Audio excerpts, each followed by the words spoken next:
You think that you need a crazy amount of equipment to do your self-tapes. That is not true. I'm gonna show you how I set up my self-tape setup. Wait, what?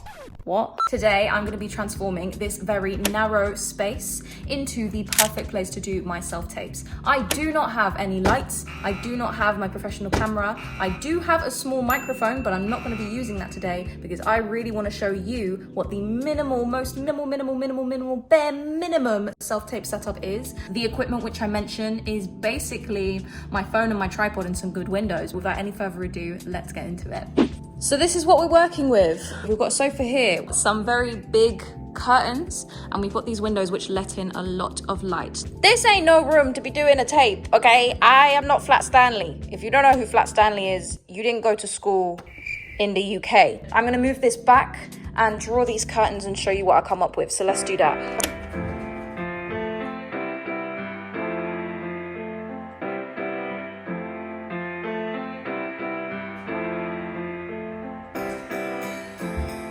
Get my little tripod and let's make our way over. Ta-da! Ta-da! So already, from having pushed that back, I've created a lot more room. I'm filming on my wide angle lens, but I am gonna crop it in later so that you can see exactly what it looks like, okay? There's the bit of sun glaring on me. Obviously, I would do this in better lighting conditions, but I'm working with what I've got. I really wanna create a little bit of separation between myself and the backdrop, which I'm using, which are these wonderful curtains. So I'm gonna push it and like bunch it in behind the sofa, just like this. And by bunching it back a little bit, that makes it already lean further back a little bit. So I've already created a little bit of separation. If you couldn't see it, what I've done, the sofa's there.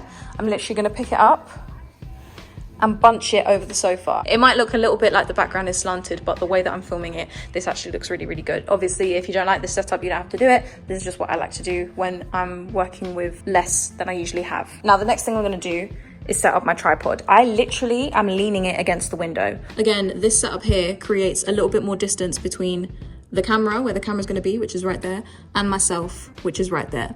And fear not, if you do not have a tripod, then you can use books. Now, I don't actually have enough books for it to be at the relevant height, which I need, but I will use these books, just balance them on the radiator to put my microphone on when I'm using my microphone next to me. The microphone which I use is my Zoom H5. I have talked about it in my big self-tape video, so you can see that by clicking the link right up here somewhere. If you are balancing books on the radiator like I'm having to here, please be careful. Make sure that your heat is turned down. I do not want any DMs from people telling me that I burned their house down in 2021. Thank you.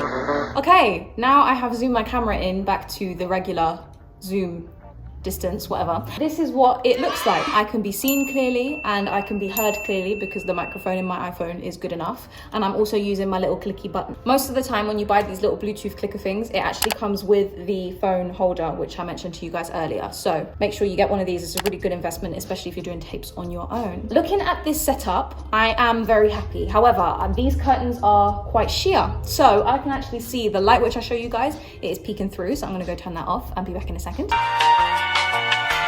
Hello there, I'm back. The light behind me is off. The room behind me is looking hella dark, but that's okay because we are the light. This setup I'm now very, very happy with visually. I'm gonna double check it just to make sure. A few moments later.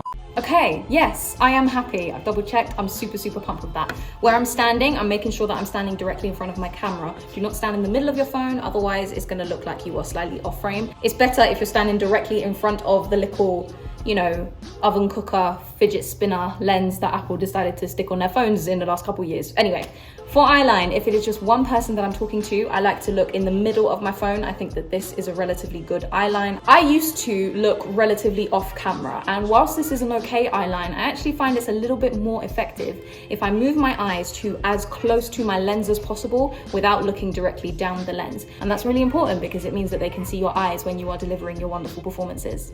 The last thing that we're gonna need is a separate device if it is a duologue. Now, there are a couple ways to work around this. What I like to do, I like to FaceTime my bestie, Selena. Selena, if you're watching this, hey girl, how you doing? We have been doing our self-tapes over FaceTime, and that is just the most effective way for a lot of people to be working right now. FaceTime or Zoom, whatever you have. Don't worry about it sounding robotic. Trust me, I got a recall when I was doing a self-tape with my friend reading over FaceTime anyway, and it clearly worked because I got a second chance to be in the room. The casting directors know what time we are living in right now. If you gotta have a slightly slightly robotic sounding voice read it for you in the background, that's okay. If you are just using one device to film all of your tapes on and you don't really have a second device to be asking someone else to read for you, you could try borrowing someone's phone and having them on loudspeaker, but I basically put my friend right here. But if you really don't have access to a second device, then what you can do is record your lines separately or leave tiny spaces if you really have to, but ideally try and find someone who can read for you, whether that is in the room or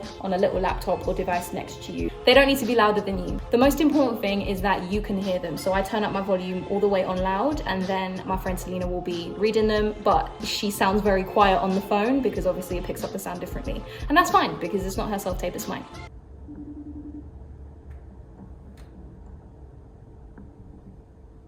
She wasn't available.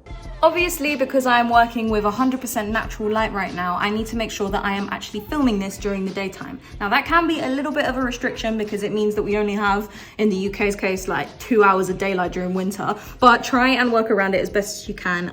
If you're able to find someone else who will be available and awake to help you, that will be the best solution. If you need more notice because there isn't someone who is available to help you read, reach out to your agent and ask if that's possible, but try your best to get it done within the deadline that they've given you. Okay guys, thank you so much for watching this video. I really hope that you found it helpful. It's a bit of a quicker one today because it does not need to be complicated when you are filming your tapes. Trust me, if the performance is good, that is all that matters at the end of the day. Remember, the priority is that you can be seen and heard clearly, and you do not need bougie lights and bougie equipment to do that. So I hope that you found this useful. Take care, go get signed, go book the jobs. I'm proud of you already. Bye.